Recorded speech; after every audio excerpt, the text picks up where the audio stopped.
حضرت ابراہیم علیہ السلام کو اللہ کا حکم ملا کہ اپنی بیوی ہاجرہ اور اپنے بیٹے اسماعیل کو لے کر عرب کے صحرا چلا جا، جہاں کسی بھی انسان کا کوئی بھی وجود نہ ہو۔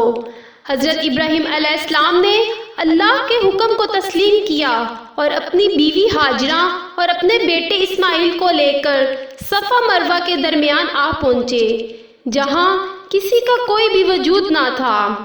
آپ کے پاس تھوڑا سا پانی اور تھوڑی سی کھجوریں تھیں، جو آپ نے ادھر رکھیں اور اپنی بیوی اور اپنے بچے کو چھوڑ کر واپس جانے لگے تو آپ کی پیاری بیوی ہاجرہ نے آپ کو دامن سے پکڑا اور کہنے لگی، اے ابراہیم، آپ ہمیں یہاں اکیلا کیوں چھوڑ رہے ہیں؟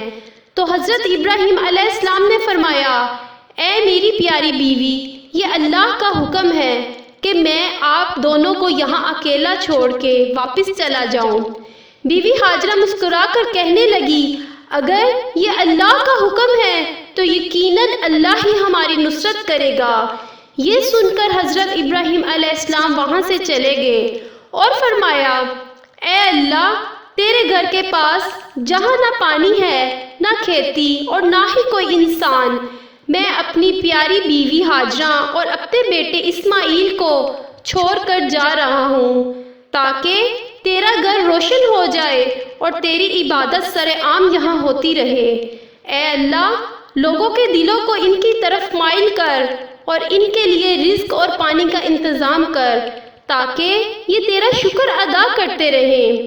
بی بی ہاجرہ اپنے بیٹے کو دودھ پلاتی اور تھوڑا سا پانی جو آپ کے پاس موجود تھا وہ اللہ کا نام لے کر پیتی رہتی۔ جب مشکیزے میں پانی ختم ہو گیا اور کوئی بھی غذا آپ کے پاس نہ بچی اور پیاس سے آپ کا بچہ تڑپنے لگا تو آپ نے اپنے بیٹے اسماعیل کو اس بنجر زمین پر لٹایا اور ادھر ادھر پانی کی تلاش میں نکل پڑی۔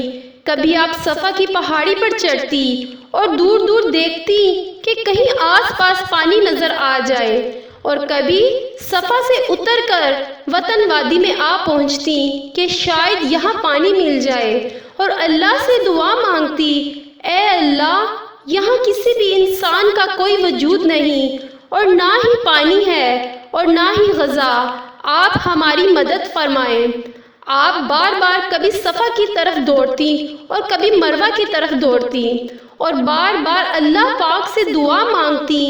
اس طرح کرتے کرتے بی بی ہاجرہ نے صفا مروہ کے درمیان 7 چکر لگا دیے اور اللہ پر یقین رکھتے ہوئے کہا، اے اللہ، مجھے یقین ہے تو مجھے اور میرے بچے کو اس مصیبت میں تنہا نہیں چھوڑے گا۔ تو بس اتنے میں غائب سے آواز آتی ہے، اے ہاجرہ، اللہ نے تیری دعا قبول کر لی، دیکھ تیرا اللہ تیری اور تیرے بچے کی پیاس کس طرح بجھاتا ہے۔ ادھر حضرت اسماعیل زمین پر تڑپ رہے تھے اور اپنی ایڑیوں کو زمین پر رگڑ رہے تھے کہ اللہ کا فرشتہ حضرت جبرائیل امین آتا ہے اور اپنے پر زمین پر مارتا ہے۔ اللہ حضرت اسماعیل کی ایڑیوں کے نیچے سے ایک پانی کا چشمہ نمودار کرتا ہے۔ بی بی ہاجرہ پانی دیکھتی ہے اور اللہ کا شکر ادا کرتی ہے اور اس چشمے کے چاروں طرف بند باندھ دیتی ہیں۔ اللہ کے رسول صلی اللہ علیہ وسلم نے فرمایا، اگر اس وقت بی بی ہاجرہ اس پانی کو بند نہ باندھتی تو اللہ وہ پانی پوری زمین پر پھیلا دیتا۔ پھر بی بی ہاجرہ نے اس پانی سے اپنی اور اپنے بچے کی پیاس بجھاتی ہیں۔ پھر جبرائیل امین فرماتے ہیں، اے ہاجرہ، گھبراؤ نہیں، یہاں اللہ کا گھر ہے، عنقریب تیرا شوہر ابراہیم اور تیرا بچہ اسماعیل اسی جگہ پر بیت اللہ بنائیں گے، جو رہتی دنیا تک اللہ کی اس نشانی رہے گا۔ پھر بی بی ہاجرہ نے جو گٹلیاں کھا کر پھینکی تھی، اللہ نے اس گٹلیوں سے کھجور کے درخت اگائے۔ بی بی ہاجرہ وہاں کے پھل کھاتی اور اس چشمے سے پانی پیتی، اپنے اور اپنے بچے کے ساتھ رہتی۔ پانی اور غذا دیکھتے ہوئے مختلف جگہوں سے پرندے بھی وہاں اترنے لگے۔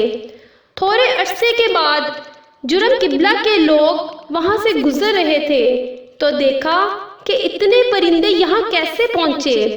پرندے تو وہاں ہوتے ہیں جہاں پانی ہوتا ہے، لیکن ہم نے تو یہاں کبھی بھی پانی نہیں دیکھا۔ آؤ دیکھتے ہیں۔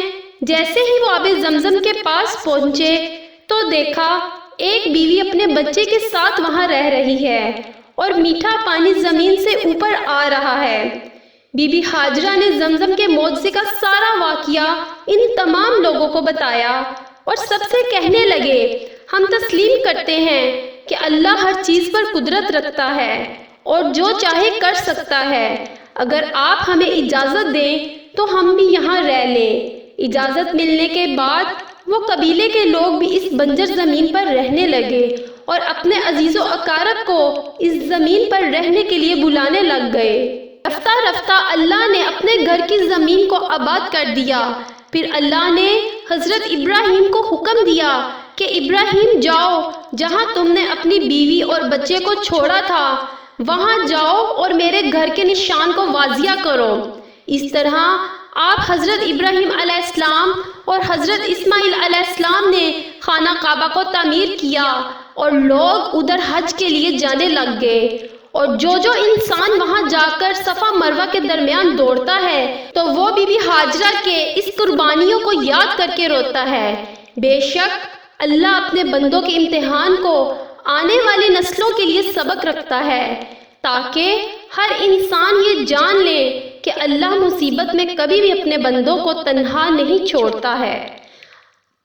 میری اس ویڈیو کو شیئر کریں اور میرے چینل کو سبسکرائب کریں تاکہ میری ہر نئی ویڈیو آپ کو بآسانی مل سکے۔